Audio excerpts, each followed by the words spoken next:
There are some problems with this argument when we compare ourselves to other countries, however. This slide is making a very simple point, and it shows life expectancy at age 65 among women.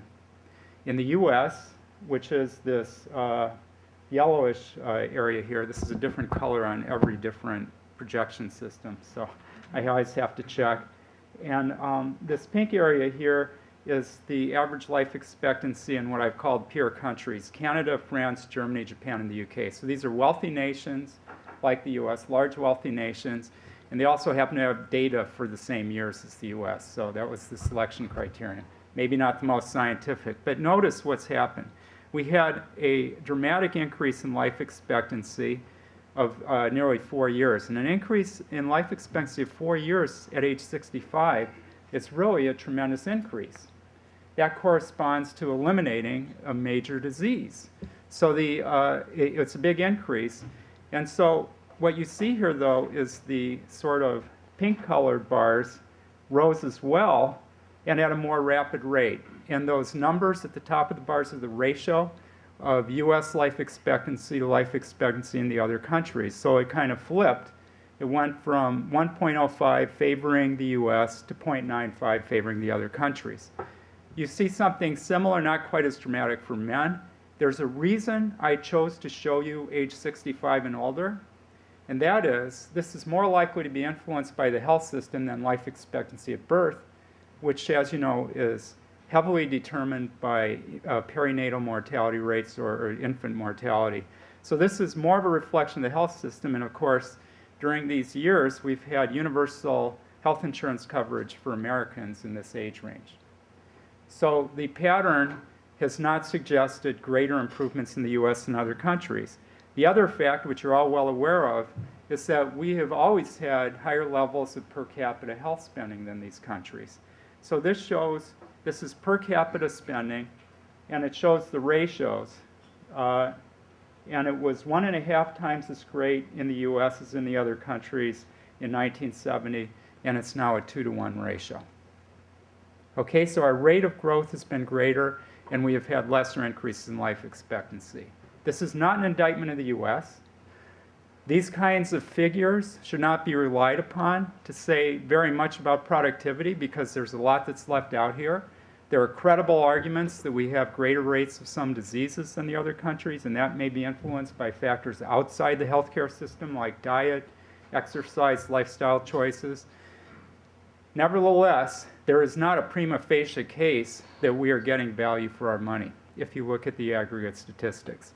And the micro studies are all over the place, but I would characterize them as failing to show a significant advantage for US healthcare across the board, although there are specific areas where it seems we really do have better healthcare. Now, here is what I see as the fundamental issue.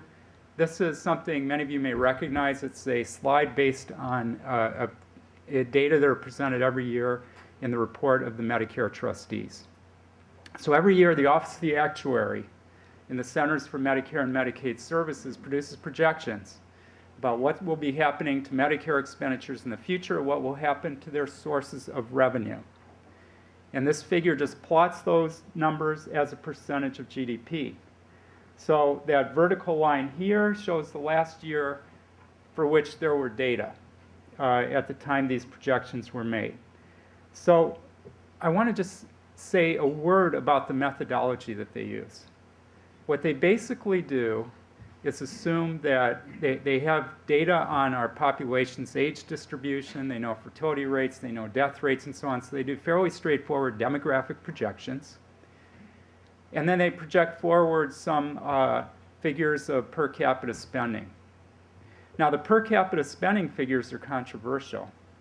And in fact, if you talk to the CBO, which uses slightly different methodology, they will say that the CMS actuary is too conservative. And in fact, historically, they've underestimated expenditure growth.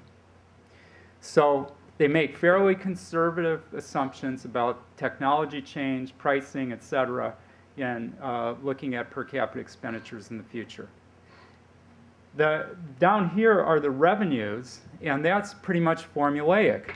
Now, this figure is definitely out of date because the new legislation changed the payroll tax for Medicare, the hospital insurance tax. And in fact, it can no longer be characterized as a payroll tax because there's also a new tax on unearned income that was in the legislation. So this is for higher income earners. But in any case, this is pretty straightforward. It's formulaic. So let me just go through very briefly. The payroll taxes is the thing that says Medicare on your pay stub, or it's the hospital insurance component, and that goes into the hospital insurance trust fund. Prior to the recently passed law, the combined employer and employee contribution was 2.9% of payroll for that. Then there's a small tax on benefits, which I'll ignore, and then there are premiums. So you have to pay a premium for Part B, that is the physician services component and various ancillary services, and Part D, the drug benefit. So this just projects forward those revenues. State transfers having to do with Medicaid and some other programs, again, small. This has all changed with the new legislation. And then you have general revenue transfers. Well, what does that refer to? That means money that goes into the program that doesn't come from a dedicated source. The simplest way to think about it, although it's probably inaccurate in some sense, is this is Medicare contribution to the federal budget deficit.